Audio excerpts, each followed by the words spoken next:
আমি একজন প্রধানমন্ত্রী, আমিরুল মুমিনিন, আমাকে একটু আপনি এক রাত চিন্তা করার সুযোগ দেন। এই এক রাত চিন্তা করতে করতে সে পালাইয়া গেছে, মুরতাদ হয়ে সে পালাইয়া গেছে। কিন্তু তারপরেও একটা দেশের প্রধানমন্ত্রী সে মুসলমান থাক না থাক এটার কোনো পরোয়া করে নাই। মুসলমান কম হলে অসুবিধা নাই, যারা আছে তাদের উপর ন্যায় বিচার প্রতিষ্ঠা করতে হবে। এখানে প্রধানমন্ত্রী আর একজন সাধারণ মূর্খ মানুষের মধ্যে কোনো ব্যবধান নাই। প্রধানমন্ত্রী যদি কাউকে ফাঁসি দেয়, সেই প্রধানমন্ত্রীকে ফাঁসি দিতে হবে।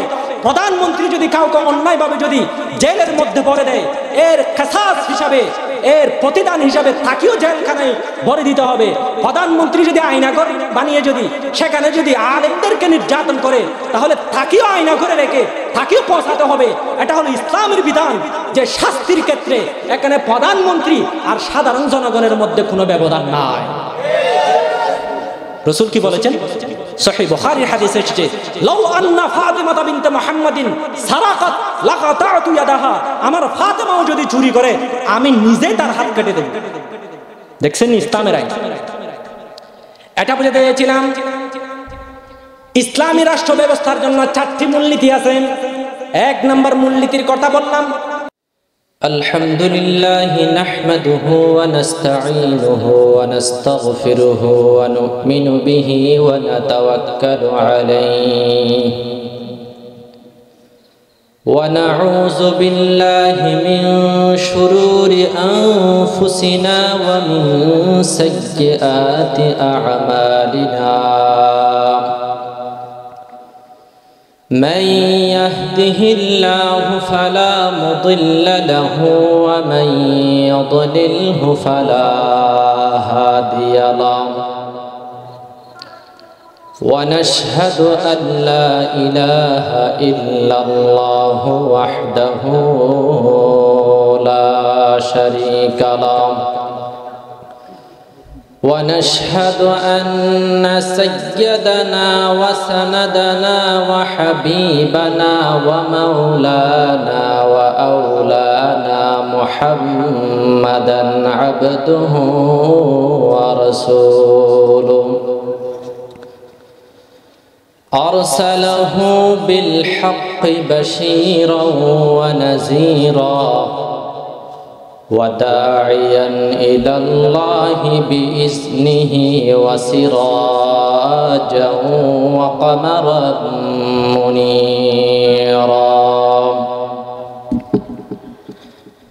أما بعد فقد قال الله تبارك وتعالى في كلامه المجيد وفرقانه الحميد أعوذ بالله من الشيطان الرجيم بسم الله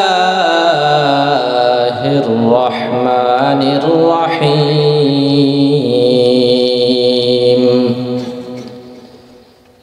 فلا وربك لا يؤمنون حتى يحكموك فيما شجر بينهم ثم لا يجدوا في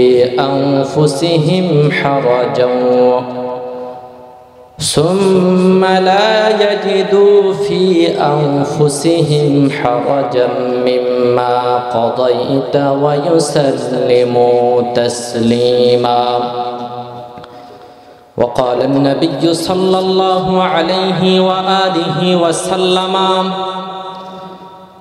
أيما أهل عريسة أصبح فيهم امرأ جائع فقد بريت منهم ذمة الله أو كما قال عليه الصلاة والسلام سبحانك لا علم لنا إلا ما علمتنا إنك أنت العليم الحكيم ربي زدني علما رب اشرح لي صدري ويسر لي أمري واحلل عقدة من لساني يفقه قولي কি বিষয় দেওয়া হয়েছে হযরত ওমর রাদিয়াল্লাহু তাআলা আনহুর রাষ্ট্র ব্যবস্থা উনি কে প্রথমে আমরা সংক্ষেপে পরিচয় জানি উনি বয়সে নবী করিম সাল্লাল্লাহু আলাইহি ওয়াসাল্লামের 13 বছর ছোট ছিলেন কয় বছর ওনাকে মানুষ ডাকতো আবু হাফস বলে হাফস মানে বাঘ আমাদের এলাকায় হাফসা নাম রাখে না হাফসা নাম মানে বাঘিনী হাফসা নাম যাদের রাখে দেখবেন একটু গরম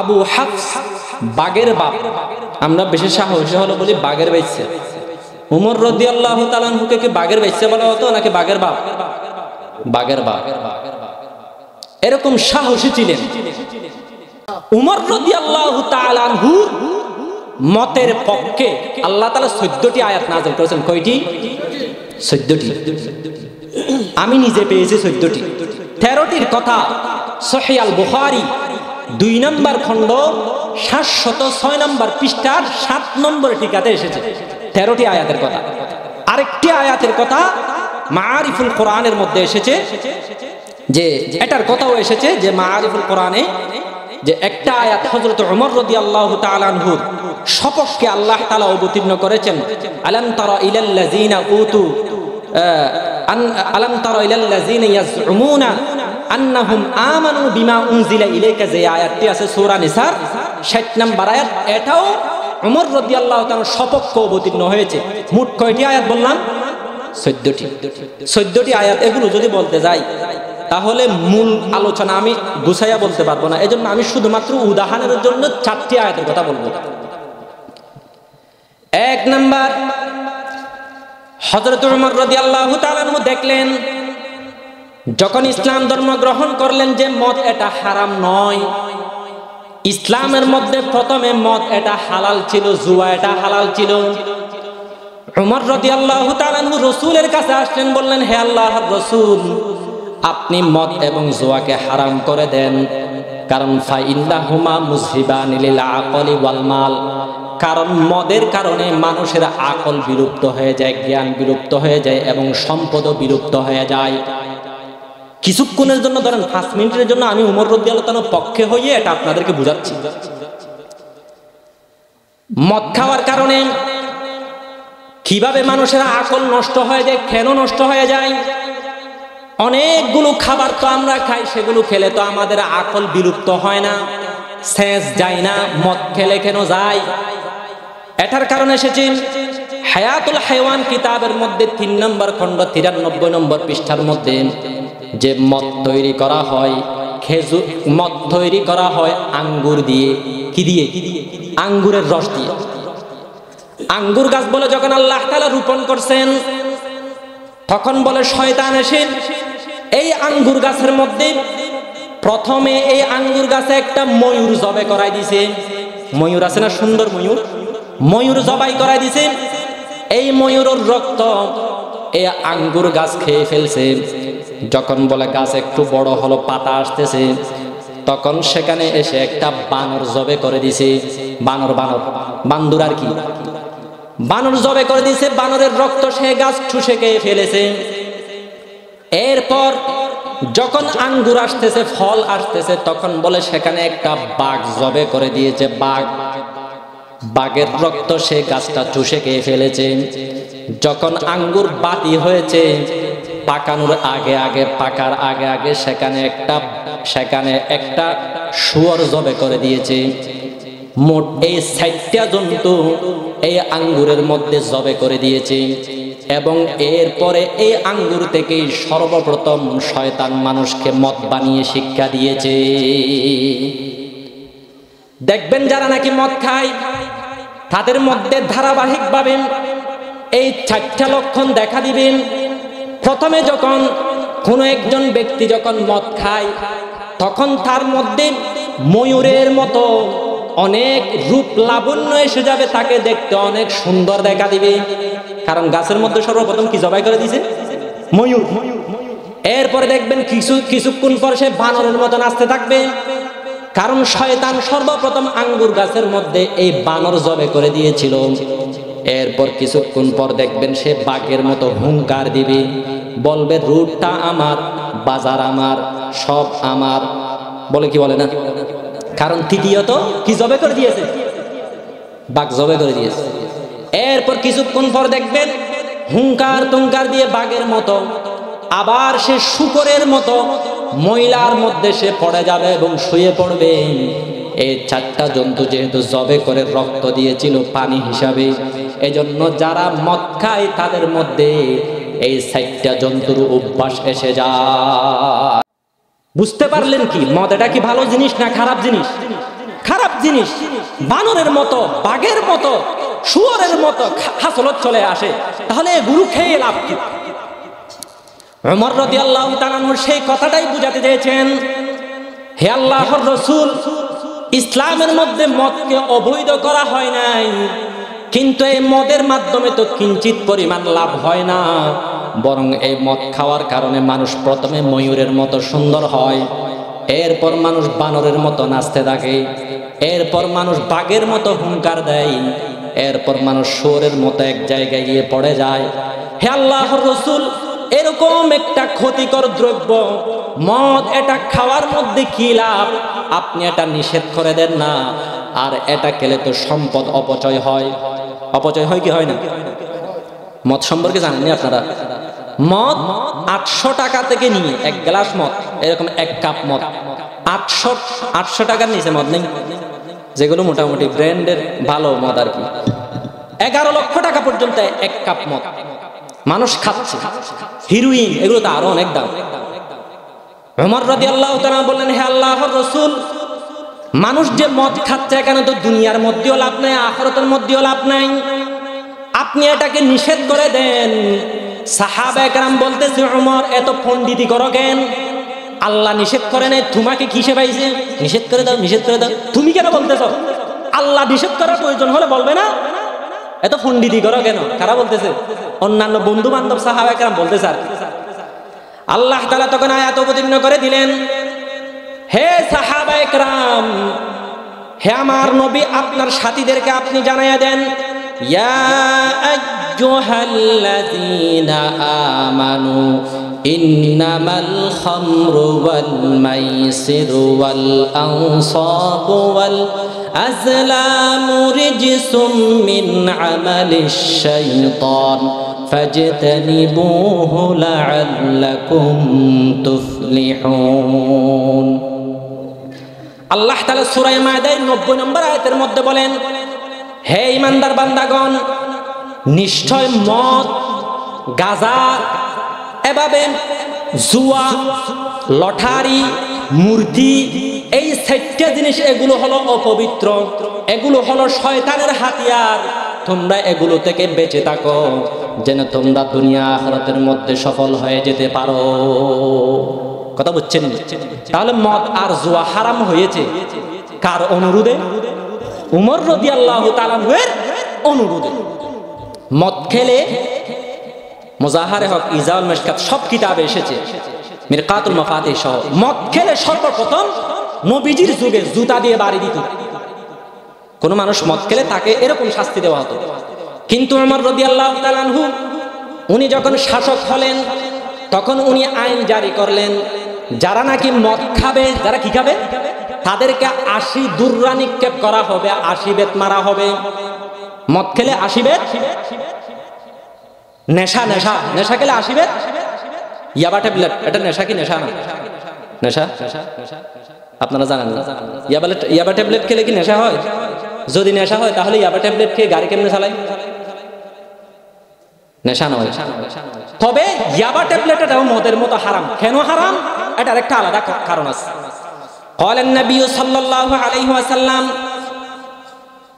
এক সাহাবী বলেন, নাহা আন কুল্লি মুসকিরিন ওয়া মুফতিরিন। নবী করিম সাল্লাল্লাহু আলাইহি ওয়াসাল্লাম সমস্ত নেশাদ্রব্য বস্তু থেকে যেভাবে নিষেধ করেছেন, শরীরকে যে সমস্ত দ্রব্যগুলো স্থির করে রাখে সেগুলোকেও নিষেধ করেছেন। ইয়াবা ট্যাবলেট এটা নেশা জাতীয় জিনিস নয়, বরং এটা হলো শরীরকে স্থির করে রাখে। দ্বিতীয় বিশ্বযুদ্ধের সময় এটা তৈরি করেছিল। এটা যারা যুদ্ধ করতে তারা যেন ক্লান্ত না হয়। নেশা যেমন হারাম, শরীরকে স্থির করে রাখে এটাও হারাম। এটাও কি? এই জন্য ইয়াবা ট্যাবলেট এটাও মদের মতো হারাম। মাসালা পেশ হয়ে যাচ্ছে না? কথা বুঝতেছেন নি? এটা জামে সগীর 9479 নম্বর হাদিস আবু দাউদ থেকে এসেছে।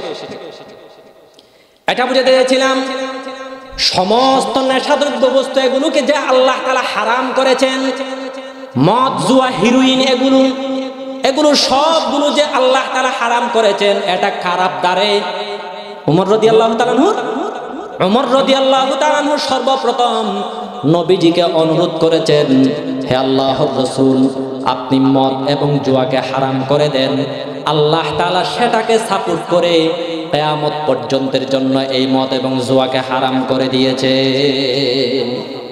আর বর্তমান মদের লাইসেন্স দেওয়া হচ্ছে। 2003 সালে সর্বপ্রথম মদের লাইসেন্স দেওয়া হয়েছে। এখনো পর্যন্ত হাজার হাজার মদের লাইসেন্স দেওয়া হচ্ছে। শুধু লাইসেন্স না, আবার এখান থেকে সরকার ট্যাক্স তো নেই। এগুলো কি ইসলামের পক্ষে না বিপক্ষে? এগুলো আমাদের থেকে আওয়াজ তুলতে হবে না? যারা নাকি মদের লাইসেন্স দেয় তাদেরকে আমরা হুঁশিয়ার করে দিতে চাই, আমেরিকার মতো দাবানলের গজব থেকে যদি তোমরা বাঁচতে চাও, মদের লাইসেন্স বন্ধ করো, গাজার লাইসেন্স বন্ধ করো, ইয়াবা ট্যাবলেটের লাইসেন্স বন্ধ করো, এগুলোর ট্যাক্স খাওয়া বন্ধ করো। চিরতরে দেশের মধ্যে আইন জারি করে দাও, কোনো ব্যক্তি মদ খেতে পারবে না, কোনো ব্যক্তি জুয়া খেলতে পারবে না। মদ এবং জুয়া এগুলোর ব্যাপারে ওমর রাদিয়াল্লাহু তাআলা অনেক কঠোর ছিলেন এবং এগুলোকে হারাম করেছেন আল্লাহ তাআলা উনার আবদার। দ্বিতীয় নম্বর আয়াত, এটা একটা আয়াতের কথা বললাম। দ্বিতীয় নম্বর একটি আয়াত আল্লাহ তাআলা হযরত ওমর রাদিয়াল্লাহু তাআলা আনহুর আবদারে অবতীর্ণ করেছেন। একদিন বলে হযরত ওমর রাদিয়াল্লাহু তাআলা আনহু দুপুরে খাবার খাওয়ার পর শুয়েছেন, ঘুমিয়েছেন। ঘুমাইলে লঙ্গি পড়লে লঙ্গি উঠে যায় না? তো উনি একা একা ঘুমাইছে, লঙ্গি উঠে গেছে। এখানে রান দেখা যাচ্ছে, সতর দেখা যাচ্ছে। ঠিক সে সময়ের মধ্যে আমাদের নবী মুহাম্মদুর রাসূলুল্লাহ সাল্লাল্লাহু আলাইহি ওয়াসাল্লাম একজন ছোট বাচ্চাকে ডাকতে পাঠালেন ওমর রাদিয়াল্লাহু তাআলা আনহুকে। যাও গিয়ে ওমরকে ডেকে আনো, তুমি তাকে বলবে যে রাসূলুল্লাহ তোমাকে ডাকতেছে। যখন বলে সে বাচ্চা গেল, দেখতেছে ওমর রাদিয়াল্লাহু তাআলা আনহুর লঙ্গি হলো এখানে এসে গেছে, কোমরের মধ্যে এসে গেছে। ওমর রাদিয়াল্লাহু তাআলা ঘুমাচ্ছেন, ওনাকে ডেকে দিয়েছেন। ওমর রাদিয়াল্লাহু তাআলা আনহু জাগ্রত হওয়ার পর এই ছোট বাচ্চাকে দেখে অনেক বেশি লজ্জিত হয়ে গেলেন। অনেক বেশি কি হয়ে গেছেন? সতর দেখছে ছোট বাচ্চা, কি মনে করে না কি মনে করে, অনেক কি হয়েছে, লজ্জিত হয়েছে। তো ওমর রাদিয়াল্লাহু তাআলা রাসূলকে এসে বললেন, আল্লাহ রাসূল, আজকে একটা ঘটনা ঘটছে। আপনি যখন ডাকাইতে পাঠাইছেন তখন আমার সতর এখানে সতর খোলা ছিল, আমার লঙ্গি কোমরে উঠে গেছে। হে আল্লাহর রাসূল, আপনি 5 বছরের বাচ্চা আরো যারা আছে তাদের সবাইকে ডেকে বলে দেন, তোমরা যখন ঘরের মধ্যে প্রবেশ করবে তখন ঘরওয়ালা থেকে অনুমতি নিয়ে নিবে যে আমি প্রবেশ করতে পারবো কিনা, এরকম অনুমতি নিয়ে নিবি। পাশে যারা সাহাবী ছিল তারা বলতেছে পাগল হয়ে গেছে মনে হয় উমর। 5 বছরের বাচ্চা, তার নামাজ নাই, রোজা নাই, হজ নাই, যাকাত নাই, কোনো বিধান তার জন্য নাই। থাকে আবার আল্লাহ একটা বিধান দিবে নাকি যে ঘরে ঢোকার জন্য অনুমতি নেওয়ার জন্য?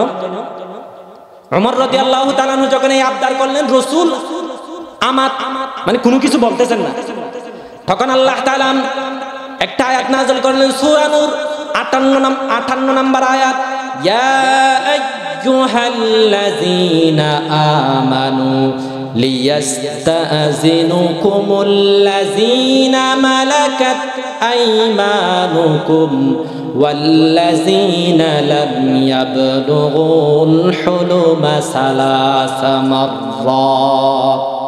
আল্লাহ তাআলা এই ছোট বাচ্চার জন্য বিধান অবতীর্ণ করে দিলেন, বললেন ছোট বাচ্চারাও অনুমতি ছাড়া ঘরের মধ্যে প্রবেশ করতে পারবে না, 3 বার অনুমতি নিতে হবে।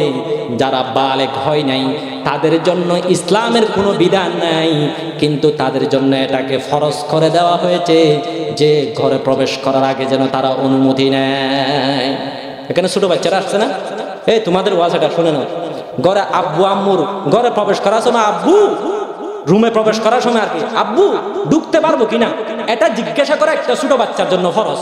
কিরকম উদ্ভুত একটা বিধান দেখছেন নি? এই ছোট বাচ্চার জন্য কিছু ফরজ নেই, নামাজ রোজা কিছু ফরজ, কিন্তু বাবার রুমে ঢুকার আগে অনুমতি নেওয়া এটা ফরজ। এটা আল্লাহ কি জন্য ফরজ করে দিয়েছে? কার আবদারে? উমর রাদিয়াল্লাহু তাআলা আনহু আবদার। উদাহরণ কয়টা গেল? দুইটা।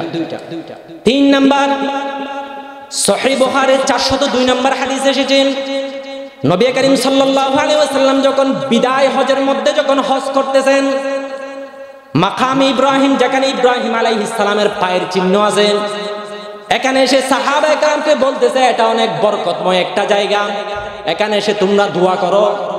উমর রাদিয়াল্লাহু তাআলা আনহু বলেন, হে আল্লাহর রাসূল, লাউ ইত্তাখাসতাহু মুসাল্লা, আপনি যদি এই জায়গাটাতে যদি 2 রাকাত নামাজ পড়ার জন্য যদি আপনি আপনার উম্মতকে বলতেন, এটা কতই না ভালো হতো। 2 রাকাত নামাজ পড়ার জন্য আপনি বলেন না।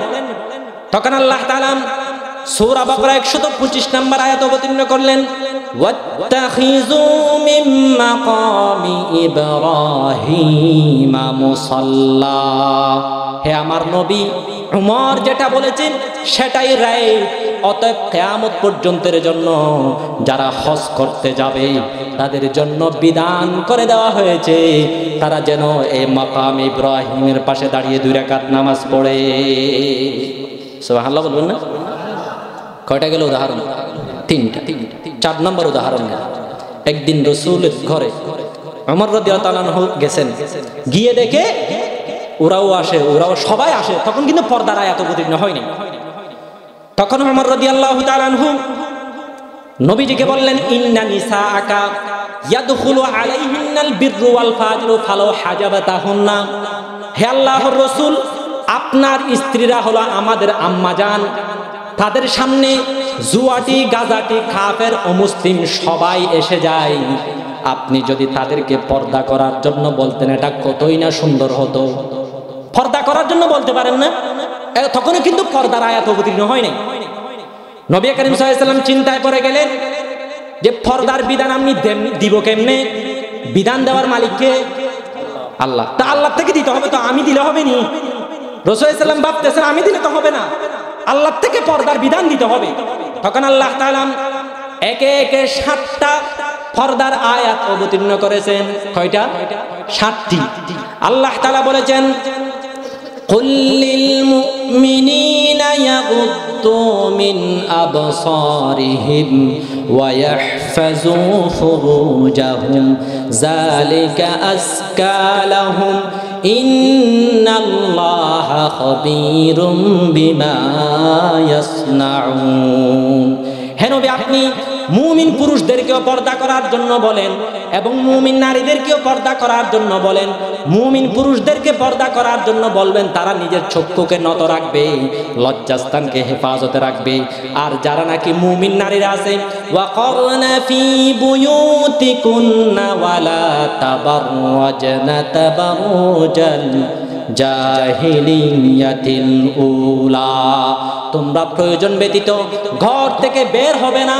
আর যদি ঘর থেকে যদি বের হওয়ার প্রয়োজন হয় তাহলে তোমরা সেজে গুজে আতর মেখে বের হবে না। আল্লাহ তাআলা এভাবে প্রায় 7টা পর্যন্ত আয়াত অবতীর্ণ করে এই উম্মতের জন্য কিয়ামত পর্যন্তের জন্য এই পর্দার বিধানকে ফরজ করে দিয়েছে। কার অনুরোধে? উমর রাদিয়াল্লাহু তাআলা আনহু। উমর রাদিয়াল্লাহু পর্দার ব্যাপারে এত কড়া ছিলেন। বিরক্ত লাগতেছে? দেখেন, আমি কোরআন হাদিস থেকে বলতেছি, আবার বিরক্ত করিয়েন না। কিছু জানার, কোরআন হাদিস জানার বেশি প্রয়োজন না। এমনি গল্প করতে চাইলে মজার মজার ইনশাআল্লাহ সারা রাত পারবো। তবে আপনাদেরকে চাচ্ছি কয়েকটা আয়াত এবং হাদিস শোনাইতে, খুব ভালোভাবে খেয়াল করবেন। উমর রাদিয়াল্লাহু তাআলা এত বেশি পর্দার ব্যাপারে কঠোর ছিলেন। রাসূল বলেছেন, লা তামনাউ ইমা আল্লাহি মাসাজিদ আল্লাহ, কোন মেয়ে যদি মসজিদের মধ্যে যেতে চায় তাদেরকে নিষেধ করবা না। এটা কার কথা? নবীজি বলেছেন। রাসূলের যুগে মদিনায় 10টি মসজিদ ছিল, এখানে 9টি মসজিদে মেয়েরা না গেলেও মসজিদে নববী মদিনার মসজিদে মেয়েরা যেত রাসূলের দোয়ায় শরীক হওয়ার জন্য। হযরত ওমর রাদিয়াল্লাহু তাআলা সিদ্ধান্ত নিলেন মেয়েদেরকে আর মসজিদের মধ্যে যেতে দেওয়া যাবে না। ওমর রাদিয়াল্লাহু তাআলা, এটা কি রাসূলের বিরুদ্ধে? বিরুদ্ধে না, বুঝতে হবে সময় হিসাবে বিধান পাল্টে। আম্মা জান আয়েশা বললেন, সহিহ বুখারীর হাদিস এসেছে, যদি নবীজি যদি এই অবস্থাকে দেখতেন, লামুনিআত কামা মুনিআত বনু ইসরাইল, মেয়েদেরকে মসজিদে যাওয়া নবীজি হারাম করে দিতেন যেভাবে বনি ইসরাইলের মেয়েদেরকে মসজিদে যাওয়া হারাম করে দেওয়া হয়েছে। কারণ মেয়েরা রসুলের যুগে অশৃঙ্খল ছিল না, মেয়েরা পরবর্তীতে এসে অশৃঙ্খল হয়ে গেছে, প্রেম প্রীতি এগুলো চিনতে শুরু করেছে। তো মসজিদে যদি আসতে দেওয়া হয়, এখানে এসে নামাজ পড়বে না প্রেম করবে? প্রেম করবে। এই জন্য মসজিদে আসার নিষেধ করে দিতে ওমর রাদিয়াল্লাহু সিদ্ধান্ত নিলেন। প্রথমে বউ থেকে শুরু, বউকে বললেন তুমি মসজিদে যাইও না, বউ তো গরম, এই তুমি কে? রসুল অনুমতি দিছে, তুমি আবার কেউ আমার থেকে অনুমতি ছিনিয়ে নেওয়া সম্ভব না, আমি মসজিদে যাবোই যাব। মরদে একটা পলিটিক্স করলো, ঠিক আছে তুমি যাও মসজিদে যাও। এশারের সময় যাচ্ছে, মরদে এখানে ঝাড়ের মধ্যে লুকাই রয়েছে, এটা উমরদের শাসন আমলের কথা, ঝাড়ে লুকাই রয়েছে। বউ যখন যাচ্ছে, ঝাড় থেকে বের হয়ে একটা সুমা দিয়ে দিছে। বউ জানেনি এটা যে উমর, জানে না তো, সুমা দিয়ে এক দৌড় দিছে। বউ মনে করছেন, উমর রাদিয়াল্লাহু তাআলা স্ত্রী মনে করছে জামানা অনেক খারাপ হয়ে গেছে, এখন তার যাওয়া যাবে না, অনেক বখাটে ছেলে বের হয়েছে, অতএব মসজিদে যাওয়া যাবে না। আবার বাড়িতে ফেরত আসছে। এশারের নামাজের পর উমর রাদিয়াল্লাহু তাআলা এসে বললেন, হে প্রিয়তমা স্ত্রী, আজকে এশারের সময় মসজিদে গিয়েছো নি? সে কাঁপতেছে, বলতেছে মনে হয় টের পেয়েছে, মনে হয়। বলতেছে না যাই নাই। বলে কেন যাও না? জামানা তো অনেক খারাপ হয়ে গেছে, যাবো কেমনে? তো কি খারাপ হয়েছে?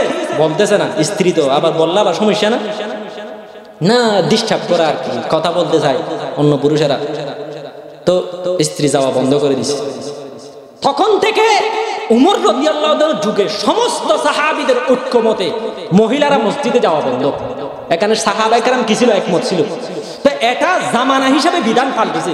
এখন কেউ এসে যদি আপনাদেরকে হাদিস দেখায় রাসূল বলছে মহিলারা মসজিদে যেতে পারবে, তো রাসূল তো এটাও বলছে ঘরের মধ্যে পড়লে উত্তম বেশি, এটা আবু দাউদের হাদিস এসেছে।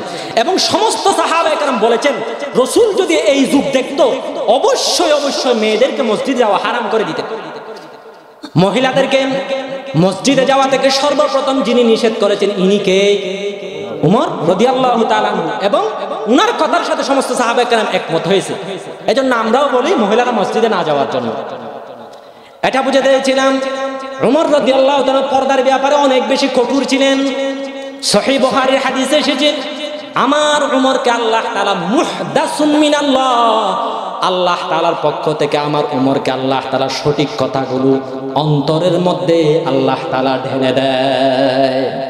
এই উম্মতের সর্বপ্রথম মুজাদ্দিদ, সর্বপ্রথম এই উম্মতের সংস্কারক হলো হযরত উমর রাদিয়াল্লাহু তাআলা আনহু, যিনি অনেকগুলো বিধান মানুষের সুবিধার জন্য মানে উনি হাদিস থেকে বের করে মানুষের সামনে দিয়েছেন। এটা বুঝে চেয়েছিলাম, এটা হলো 4টি উদাহরণ দিলাম। প্রায় 14টি পর্যন্ত আয়াত আল্লাহ তাআলা হযরত উমর রাদিয়াল্লাহু তাআলার সাপোর্টে বর্ণনা করেছেন। হযরত উমর রাদিয়াল্লাহু তাআলার শাসন আমল ছিল প্রায় 10 বছর 6 মাস 10 দিন। কয় বছর? 10 বছর 6 মাস 10 দিন। কত এলাকা জুড়ে? 23 লক্ষ বর্গ মাইল। কয় লক্ষ? 23,40,000 বর্গ মাইল। আমাদের বাংলাদেশের মতো 45টা দেশ হবে। অনেকে এটাকে বাড়িয়ে বলো অর্ধ পৃথিবী, এগুলো কিন্তু ভুল তথ্য। আমি যেটা সত্য সেটা বলতেছি। বাংলাদেশ যত বড় এর চেয়ে 45 গুণ বড়। 23,40,000 বর্গ মাইল জুড়ে উমর রাদিয়াল্লাহু তাআলার শাসন ছিল। উমর রাদিয়াল্লাহু তাআলার শাসনের মূলনীতি ছিল 4টা। কয়টা? 1 নাম্বার, উমর রাদিয়াল্লাহু তাআলা নয় বরং সমস্ত ইসলামী খলিফাদের মূলনীতি হলো সার্বভৌমত্ব আল্লাহর জন্য, অর্থাৎ সকল ক্ষমতার উৎস, সকল বিধান দেওয়ার মালিক একমাত্র আল্লাহ তাআলা। সব বিষয়ে কাকে ফায়সালাকার হিসেবে মানতে হবে? আল্লাহকে। ধরেন একজন মানুষ জিনা করেছে, দেশের মধ্যে আইন আছে গণতন্ত্রের আইন, জরিমানা দিয়ে দিবে, জেল দিয়ে দিবে। ধর্ষণ করছে, জেল দিয়ে দিবে। আল্লাহ বলেন না, আয-যানিয়াতু ওয়াজ-যানি ফাজলিদু কুল্লা ওয়াহিদিন মিনহুমা মিআতা জাল্লা, জিনা করলে তাকে 100 দুররা লাগাও। এটা হলো আল্লাহর বিধান। এখন আপনি গণতন্ত্রের আইন বাস্তবায়ন করবেন, নাকি আল্লাহ তাআলার আইন বাস্তবায়ন করবেন? কোনটা? আল্লাহর বিধান বাস্তবায়ন করবেন। আল্লাহর বিধান বাস্তবায়ন করা ব্যতীত একজন মুমিন কখনো মুমিন হতে পারে না। একজন বলেন নবীজির যুগে একজন মুনাফিক, বিশির নামে একজন বড় মুনাফিক ছিল। সে নবীজি সাল্লাল্লাহু আলাইহি ওয়াসাল্লামের দরবারে একটা বিচার নিয়ে গেল। নবীজি সাল্লাল্লাহু আলাইহি ওয়াসাল্লাম কোরআন মতো ফয়সালা দিয়েছে। বিশির তার সাথে ঝগড়া লাগছে একজন ইহুদির, একজন অমুসলিমের। রাসূল যেহেতু সত্য মুসলিমের পক্ষে ফয়সালা দিয়ে দিয়েছে। সেই মুনাফিক ভাবতেছেন রাসূল তো কোরআন মতো ফয়সালা দিয়েছে, এখন হয়তো উমরের কাছে গেলে উমর তো কাফেরদের বিরুদ্ধে অনেক বেশি কঠোর, উমরের কাছে যদি যাই তাহলে আমি একজন মুসলমান হিসাবে, বাহ্যিক দৃষ্টিতে একজন মুসলমান হিসাবে আমার পক্ষে মনে হয় ফয়সালা দিবে, এই ইহুদির পক্ষে ফয়সালা দিবে না। তখন তাকে বুঝাইয়া তুজাইয়া নিয়ে গেছে উমর রাদিয়াল্লাহু তাআলা আনহুর কাছে। উমর রাদিয়াল্লাহু তাআলা জিজ্ঞাসা করলেন, আচ্ছা তোমরা যে আমার কাছে ফয়সালা নিয়ে এসেছো, একজন মুসলমান আর একজন ইহুদি, তোমরা কি আগে এই বিচার কি কারো কাছে দাও নাই? তখন তারা উভয়জন বলতেছে এই বিচারের ব্যাপারে আমাদের নবী কোরআন মতো ফয়সালা করেছেন, ইহুদির পক্ষে ফয়সালা দিয়েছেন, আমার পক্ষে ফয়সালা দেয় নাই। উমর রাদিয়াল্লাহু তাআলা আনহু বললেন, আচ্ছা তুমি কি কোরআনের ফয়সালা নিয়ে কি তুমি কি অসন্তুষ্ট নাকি? কোরআনের ফয়সালা নিয়ে কি তুমি অসন্তুষ্ট? সেই মুনাফিক যে মুসলমান নামদারি সে বলতেছে, হ্যাঁ আমি ভালো লাগতেছে না এটা, আপনি একটা ফয়সালা করে দেন না চিন্তা করে। উমর রাদিয়াল্লাহু বললেন, ঠিক আছে আমি চিন্তা করে ফয়সালা করছি, তুমি একটু 5 মিনিট দাঁড়াও। 5 মিনিট দাঁড়াতে বলে ঘরে গিয়ে তলোয়ার নিয়ে এসে এক কূপে কল্লা শেষ। বলল হাযা আকজি মাল্লাম ইয়ারদা বিকিতাবিল্লাহি তাআলা, যারা নাকি কোরআনের বিধানের সামনে আত্মসমর্পণ করবে না তাদের ফয়সালা এমনই হবে তাদের দুনিয়াতে বেঁচে থাকার কোনো অধিকার না। কথা বুঝছেন? তো উমর রাদিয়াল্লাহু কত কঠোর ছিলেন দেখেন, সর্বভৌমত্ব বিধান দিবেন আল্লাহ, যে কোরআনের বিধান মানতে পারবে না তাকে কি করে দিয়েছে? হত্যা করে। সমস্ত মানুষ বদনামি করতেছে, মুসলমানকে হত্যা করেছেন। তখন বলে রাসূল আশ্চর্য হয়ে গেলেন, হে উমর, সে তো না বুঝে আমার ফয়সালা মানে নাই, কোরআনের ফয়সালা মানে নাই, এমনও তো হতে পারে, তুমি তাকে মারছো কেন? তখন বলে আল্লাহ তাআলা আয়াত অবতীর্ণ করে উসমান রাদিয়াল্লাহু তাআলার পক্ষ নিলেন।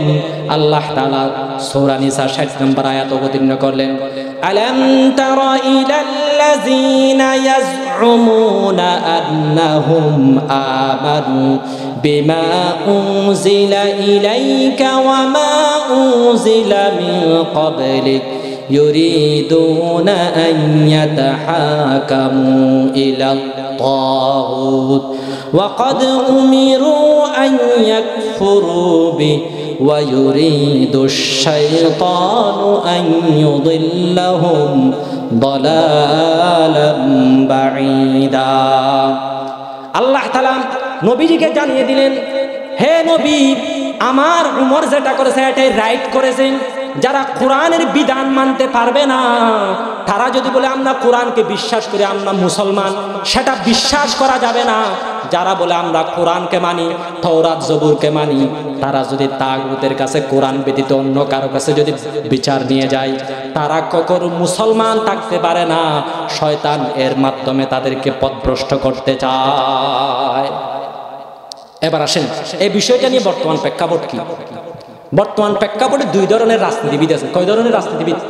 কিছু আছে ইসলামের বিধানকে মানে না, অধিকাংশ রাজনীতিবিদের কথা বলতেছি, যারা ইসলামের বিধানকে মানে না, এমনি নীরব, ইসলামের বিরুদ্ধেও বলে। আবার কিছু মানুষ আছে ইসলামের বিধানকেও মানে না, আবার বিরুদ্ধেও বলে। উভয় দল কিন্তু ইসলামের গণ্ডির ভিতর নাই, দলিল নেন। আল্লাহ তাআলা পবিত্র কোরআনে মাজিদ সূরা মাইদা 46 নম্বর আয়াতে বলেন, وَمَن لَّمْ يَحْكُمْ بِمَا أَنزَلَ اللَّهُ فَأُولَٰئِكَ هُمُ الْكَافِرُونَ। যারা নাকি আল্লাহর বিধান নিয়ে ফয়সালা করতে পারবে না, তারা কখনো কশ্চিনকালেও ঈমানদার হতে পারে না, তারা হলো কাফির। এটা আল্লাহ তাআলার সিদ্ধান্ত। হযরত আল্লামা ইবনে কাসির রাহমাতুল্লাহি আলাইহি উনি আল বিদায়া ওয়ান নিহায়া কিতাবের মধ্যে উল্লেখ করেছেন, এটা 3 নম্বর খণ্ডে 119 নম্বর পৃষ্ঠায়। উনার যুগে আমাদের গণতন্ত্রের মতো একটা বই ছিল ইয়াসিক নামে। উনি বলেছেন এই বই থেকে যারা ফয়সালা করবে তারা যদি বুঝে যদি করে তাদের ঈমান থাকবে না। আল্লাহ তাআলা আমাদের সবাইকে তৌফিক দান করুক। ইসলামী আইন প্রতিষ্ঠা করার জন্য আমাদেরকে আওয়াজ তুলতে হবে, না হয় সরকার এগুলো বুঝবেনি। সরকার কি এতগুলো জানে নাকি? এতগুলো আয়াত আছে, এতগুলো হাদিস আছে, এগুলো জানে?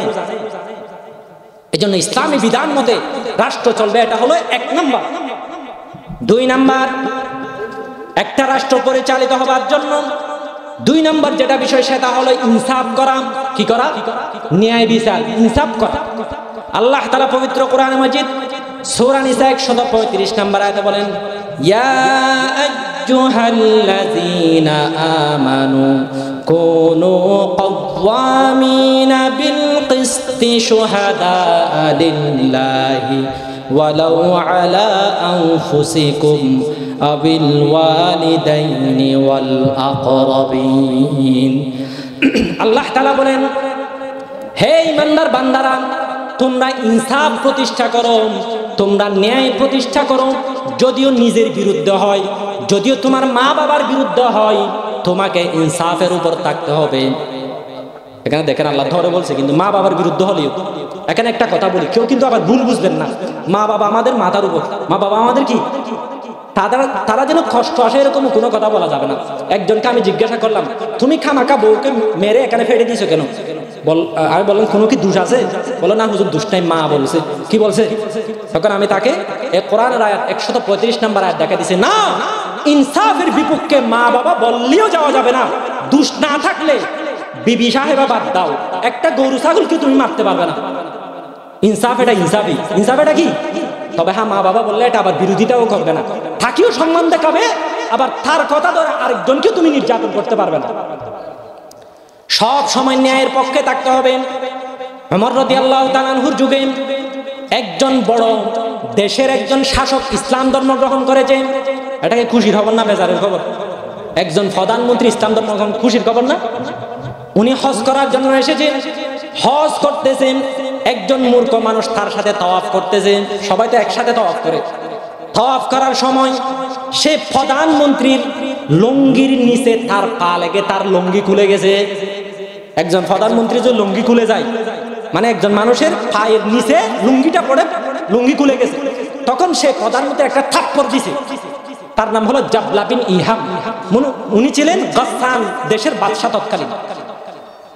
থাপ্পড় দেওয়ার কারণে দাঁত একটা পড়ে গেছে।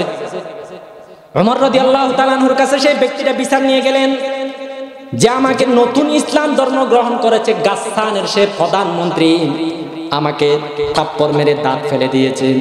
বলল, কি জন্য থাপ্পড় মেরেছে? যে আমার পায়ের নিচে তার লুঙ্গি পড়ে ভুলে তার লুঙ্গি খুলে গেছে। ওমর রাদিয়াল্লাহু তাআলা বললেন, এই ব্যাপারে ইসলামের বিধান হলো, তোমাকে যেভাবে সে থাপ্পড় দিয়ে দাঁত ফেলে দিয়েছে, তুমিও তাকে থাপ্পড় দিয়ে তার একটা দাঁত তুমি ফেলে দিবে। তাকে ডাকছে, তোমাকে একটা থাপ্পড় দিয়ে দাঁত ফেলে দেওয়া হবে। সে বলল, প্রধানমন্ত্রী, আমি একজন প্রধানমন্ত্রী, আমিরুল মুমিনিন, আমাকে একটু আপনি 1 রাত চিন্তা করার সুযোগ দেন। এই 1 রাত চিন্তা করতে করতে সে পালাইয়া গেছে, মুরতাদ হয়ে সে পালাইয়া গেছে।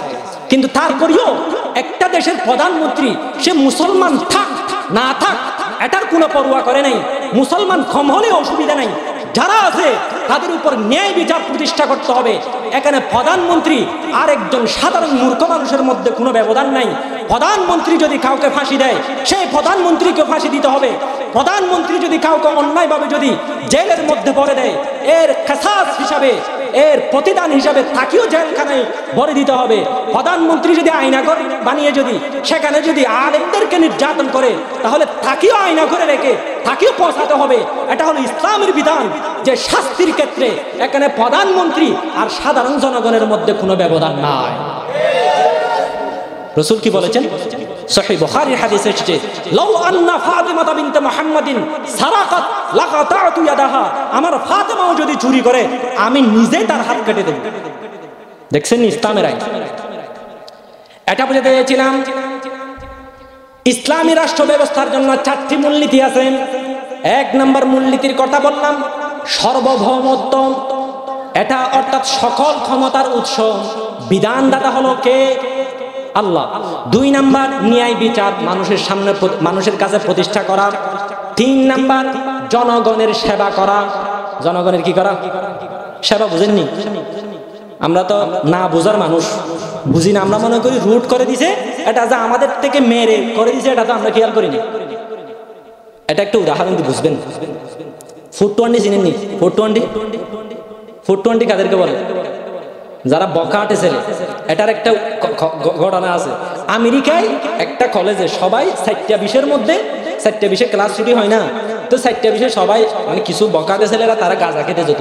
তখন থেকে যারা গাঁজা খায়, যারা বকাটে ছেলে, তাদেরকে 420 বলা হয়। 4টা বিষ থেকে এটা 420 এটা এসেছে। এরকম বলে একজন বলে 420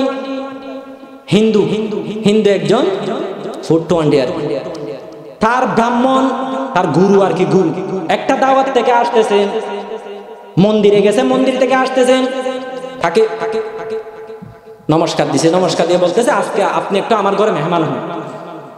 এখন ব্রাহ্মণ মনে মনে ভাবতেছে এ তো 420, আজকে এত ভালো হলো কেন, আমাকে দাওয়াত দিচ্ছে, আজকে নমস্কারও দিচ্ছে, কিন্তু মতলব খারাপ। কিন্তু পরবর্তীতে বুঝবেন। ঘরের মধ্যে যখন বলে গেল কুরমা পোলাও বিরিয়ানি সবগুলোর ব্যবস্থা করছে, কুরমা পোলাও বিরিয়ানি সবগুলো খাওয়াইছে। এখন ব্রাহ্মণ বলেন যে তুমি তো আমি খারাপ মনে করেছিলাম, তুমি আমার জন্য এভাবে গোশত রান্না করার সুযোগ করে দিয়েছো, তুমি আমাকে এভাবে গোশত রান্না করে এভাবে খাওয়ার সুযোগ করে দিয়েছো, তুমি তো দেখছি অনেক ভালো। এখন সে বলে সবগুলো গুরু আপনার উজিলাই, সবগুলো কার উজিলাই? আপনার উজিলাই। এখন যখন বলে যাচ্ছে 500 টাকা হাদিয়া দিছে, কয় টাকা হাদিয়া? এখন তো সে আরো খুশি যে আমি তো তোকে খামাকা 420 ভেবেছিলাম, এখন তো দেখি তুই তো অনেক ভালো। এখন বলো গুরু এগুলো সবগুলো আপনার উজিলাই, সবগুলো আপনার। এখন সে চলে গেছে, যেতে যেতে একটা করে গেছে, এখন পকেটের মধ্যে হাত দিছে। পকেটের মধ্যে আগে 2000 টাকা ছিল, তো এখন হাত দিয়ে দেখে এখানে 1 টাকাও নেই। দৌড়ে আসছে 420 করে, এই আমার এখানে পকেটে টাকা ছিল, এগুলো কই? বললাম আমি না আপনাকে বললাম যে সবগুলো আপনার উজিলাই, আমি 2000 টাকা আপনার পকেট থেকে নিয়েছি, নিয়ে 1000 টাকা আপনার জন্য বাজার করছি, আর 500 টাকা আপনাকে হাদিয়া দিছি, আর আমি শ্রম করছি, আমার ঘরে আপনি ছিলেন, সেই হিসাবে বাসা ভাড়া হিসেবে 500 টাকা রাখছি। দেখছেন নি? তো এটা হলো 420 উন্নয়ন। তা আমরাও এতদিন যা দেখছি এগুলো হলো 420 উন্নয়ন। যেগুলো করছে সবগুলো আমাদের থেকে খেয়ে খেয়ে আমাদেরকে দিছে, ঠিক কিনা? এগুলোকে উন্নয়ন বলা হয় না, এগুলোকে বলা হয় দুঃখাবাজি। ক্বালান নবী সাল্লাল্লাহু আলাইহি ওয়াসাল্লাম মান গাশশানা ফালাইসা মিন্না।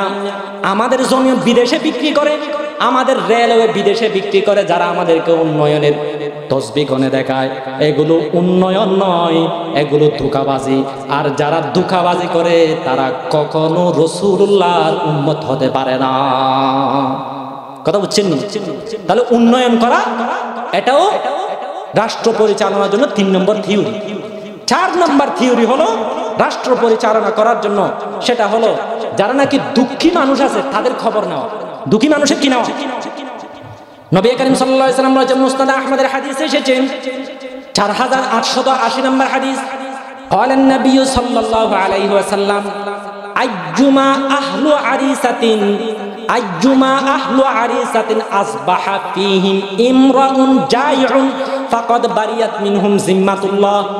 ধরেন এরকম একটা বাংলাদেশ, বাংলাদেশের মধ্যে একজন মানুষ যদি ক্ষুধার্ত থাকে, তাহলে রাসূলুল্লাহর ঘোষণা, মুসনাদ আহমদের হাদিস এসেছে, সেই দেশের সমস্ত শাসক থেকে আল্লাহ তাআলা নিজের দায়িত্ব উঠাইয়া নেবেন।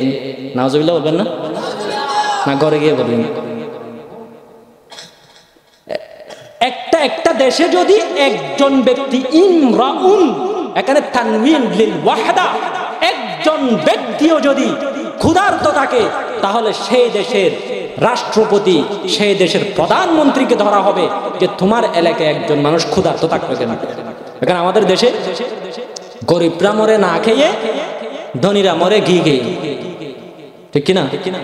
গরিবরা মরে না খেয়ে, ধনীরা মরে ঘি খেয়ে। খাইতে খাইতে মোটা হইতে হইতে এবার ডায়াবেটিস, এবার আলসার ফালসার সবগুলো হয় কি জন্য? বেশি খাওয়ার কারণে, কম খাওয়ার কারণে। একজন নেতাতে কি অসুখ হয়েছে এরকম পাইছেননি? হ্যাঁ, গরিব মরে না খেতে পারে না, আরজু লাগে একটু গোশত খাওয়ার জন্য, খাওয়ার তৌফিক নেই। কিন্তু আপনি যেটা চাষ করতেছেন সেখান থেকে ট্যাক্স নিয়ে সে নেতা কিন্তু ওখানে বিলাসবহুল গাড়ি নিয়ে চড়তেছে, বিলাসবহুল বাড়ির মধ্যে সে আছে। ইসলাম এগুলোকে শিক্ষা দেয় না। সমস্ত জনগণ একই ধরনের থাকবে, নেতা কেতা এখানে কোনো ধরনের আলাদা কোনো সুবিধা ভোগ করবে না। হযরত ওমর রাদিয়াল্লাহু তাআলা আনহুর যুগের একটা কাহিনী। ওমর রাদিয়াল্লাহু তাআলা আনহু এলাকা থেকে রাত্রি বেলায় বের হয়ে গেলেন। ওমর রাদিয়াল্লাহু তাআলা আনহু দেখলেন একটা তাঁবু, এরকম একটা তাঁবু, একটা ফ্যান্ডেল, ছোট একটা ফ্যান্ডেল, বাহিরে একজন ব্যক্তি সেরাক নিয়ে দাঁড়িয়ে রয়েছে। ওমর রাদিয়াল্লাহু তাকে সালাম করলেন, জিজ্ঞাসা করলেন তুমি এখানে কেন দাঁড়িয়ে রয়েছো, তোমাকে পেরেশান দেখা যাচ্ছে কেন? তখন সে বলল আমার স্ত্রী ঘরের ভিতর, এখানে তাঁবুর ভিতর সে গর্ভবতী, তার এখন বাচ্চা হবে, তাকে ধরার জন্য কেউ নাই, এজন্য আমি এভাবে পেরেশান। ওমর রাদিয়াল্লাহু আনহু জিজ্ঞাসা করলেন তুমি কোথার মানুষ? তুমি তো মদিনার মানুষ, হলে তো এখানে কষ্ট পাওয়ার কথা না। তিনি বললেন আমি মদিনার মানুষ নই, তবে আমি মদিনার রাসূলের কবর জিয়ারত করার জন্য, রওজায়ে আকদাস জিয়ারত করার জন্য আসতেছি, আমি একজন মুসাফির মানুষ। আপনি কি উমরকে চিনেন নাকি? উমর রাদিয়াল্লাহু বলতেছে আপনি কি উমরকে চিনেন? উমর রাদিয়াল্লাহু বললেন হ্যাঁ চিনি তো। বলল উনি তো অনেক খারাপ মানুষ না, উনি উনার ঘরের মধ্যে রাজপ্রাসাদে উনি ঘুমিয়ে রয়েছে। কিছু মানুষ আছে খালি খালি বদনামি করে, কিছু আন্দাজি, কিছু জানে না তো। উনি তার রাজপ্রাসাদের মধ্যে ঘুমিয়ে রয়েছে, মজা মজা খাবার খাচ্ছে, আমরা যে এখানে মুসাফিররা কষ্ট করছে তার কোনো খবর নাই। ওমর রাদিয়াল্লাহু তাআলা বললেন তুমি কি উমরকে কখনো চিনছো নাকি? বলল না চিনি নাই, তবে আমাদের দেশের মধ্যে বিভিন্ন ইয়াহুদি নাসারাদের থেকে শুনেছি উমর নাকি অনেক বেশি বিলাসী। ওমর বললেন ঠিক আছে তুমি এখানে বসো, আমি তোমার জন্য খাবার আনতেছি। আটার বস্তা নিয়ে এনেছে। সময় যেহেতু সংক্ষেপ, আমাকে 30 পর্যন্ত সময় দেওয়া হয়েছে, সময় থেকে এদিকে যাবো না, এই জন্য আমি সংক্ষেপ করতেছি। আটার বস্তা খাদে নিয়ে এসে তাকে খাবার রান্না করতেছে, সাথে স্ত্রীকেও নিয়ে আনছে। ওমর রাদিয়াল্লাহু তাআলা আনহুর স্ত্রী, সে মেয়ে থেকে মানে উনার স্ত্রী থেকে বাচ্চা প্রসব করাইছে, একটা ছেলে সন্তান হলো। আওয়াজ দিল আমিরুল মুমিনিন, হে প্রধানমন্ত্রী উমর, আপনার বন্ধুকে আপনি সুসংবাদ দেন যে আপনার বন্ধু থেকে একটা ছেলে বাচ্চা হয়েছে, একটা ছেলে সন্তান হয়েছে। এটা শুনে উমর রাদিয়াল্লাহু বলেন আলহামদুলিল্লাহ। আর উনি যে ফাঁসে ছিলেন উনি বলতেছেন ইন্না লিল্লাহ, কার সামনে এত বদনামি করলাম, খামাখা আন্দাজি। আমি তো মনে করছি প্রধানমন্ত্রী জীবনীয় ঘর থেকে বের হয় না, উনি এভাবে যে একলা একলা বের হবে এটা তো কল্পনায়ও আসে নাই। সে তো ভয়ে থরথর করে কাঁপতেছে। উনি বললেন কাঁপতেছে কেন? তোমার ছেলে সন্তান হয়েছে, খুশি হওয়ার না কথা, কাঁপতেছে কেন? সে বললেন আমিরুল মুমিনিন, আমি যেহেতু আপনার শান অনেক বেয়াদবি করে ফেলেছি, আমি না জেনে না বুঝে এজন্য আমি কাঁপতেছি। ওমর রাদিয়াল্লাহু আনহু বললেন না, আমার দেশের মধ্যে এটা ক্ষমতা আছে যে কোনো ব্যক্তি নিজের মত স্বাধীনতা নিজের মত প্রকাশ করবে। তোমার অন্তরে এসেছে, তবে তোমার জন্য উচিত ছিল তুমি যাচাই করে উমরের ব্যাপারে কথা বলা। উমর কখনো উমর গুস্ত দিয়ে খানা খায় না, উমর কখনো বিলাসবহুল গাড়ি নিয়ে চড়ে না, বিলাসবহুল ঘোড়ার মধ্যে চড়ে না, উমর কখনো বিলাসবহুল ঘরের মধ্যে থাকে না। যতক্ষণ পর্যন্ত জনগণের প্রত্যেকজন জনগণ গুস্ত খেতে পারবে না, ততক্ষণ পর্যন্ত উমর নিজের জন্য গুস্তকে হারাম করে নিয়েছে। সুবহানাল্লাহ বলবেন না? এটা ছিল উমরের শাসন। এটা ছিল কি? জনগণের প্রত্যেকজন গুস্ত দিয়ে খাবার খেতে পারলে আমি খাবো, জনগণের প্রত্যেকজন যদি রাজপ্রাসাদে থাকতে পারে তখন আমি থাকবো। একজন জনগণের সর্বনিম্ন বাড়ি যেরকম, আমার বাড়িও এরকম। উমর রাদিয়াল্লাহু বলো অধিকাংশ সময় গাছের নিচে শুইতেন, ইতিহাসের কিতাবে এসেছে। কোনো ভয় ছিল না। প্রায় বাংলাদেশের মতো 45টা দেশের মতো বললাম না, 43,40,000 বর্গ মাইলের শাসক। এটাকে অনেকে অর্ধ পৃথিবী বলে, ভুলে না বুঝে বলে আর কি, অথবা এটা একটু বাড়িয়ে বলে অর্ধ পৃথিবী না। এটা ইতিহাসের কিতাবে এসেছে, এটা সব ব্যাপারে একমত যে এত বড় দেশের শাসক হয়ে উনি কখনো বিলাসবহুল উনি ঘরের মধ্যে থাকতেন না, বিলাসবহুল ঘোড়া নিয়ে আরোহণ করতেন না, উনি একজন সাধারণ মানুষের মতো থাকতেন। এটা হলো উমর রাদিয়াল্লাহু তাআলার শাসন ব্যবস্থা। এটা শুধু উমর রাদিয়াল্লাহু না, এটা আমি শুধু এরকম বললে আবার অনেকে ভুল বুঝবেন। আবু বকর সিদ্দিকের কথা তো বলতেই হবে না, উনি তো আরো অনেক বেশি মর্যাদাবান, উনি তো আরো অনেক বেশি। উনার শাসন শুধুমাত্র 2 বছর ছিল, কিন্তু উনি 2 বছরে যা যা করছে এগুলো মানে যত ইসলামের খেদমত করছে এগুলো বললে শেষ করা যাবে না। এক নাম্বার কে? আবু বকর সিদ্দিক রাদিয়াল্লাহু তাআলা, 2 নম্বর হযরত ওমর ফারুক রাদিয়াল্লাহু তাআলা আনহু। উনাদের অবদান এই ইসলাম ধর্মে অনেক বেশি, উনাদের জীবনী আমাদের জন্য আদর্শ। রাসূল বলেছেন আলাইকুম বিসুন্নতি ওয়া সুন্নাতিল খুলাফাইর রাশিদিন আল মাহদিয়িন, আমার সুন্নত অনুসরণ করো এবং আমার খলিফা, আমার পরে যারা স্থলাভিষিক্ত হয়েছে তাদের সুন্নতের অনুসরণ করো। আল্লাহ তাআলা আমাদের সবাইকে বুঝার, আমল করার এবং জীবনের মধ্যে রাষ্ট্রের মধ্যে ফিট করার তৌফিক দান করুক। ওয়া আখির দাওয়ানা আলহামদুলিল্লাহি রাব্বিল আলামিন।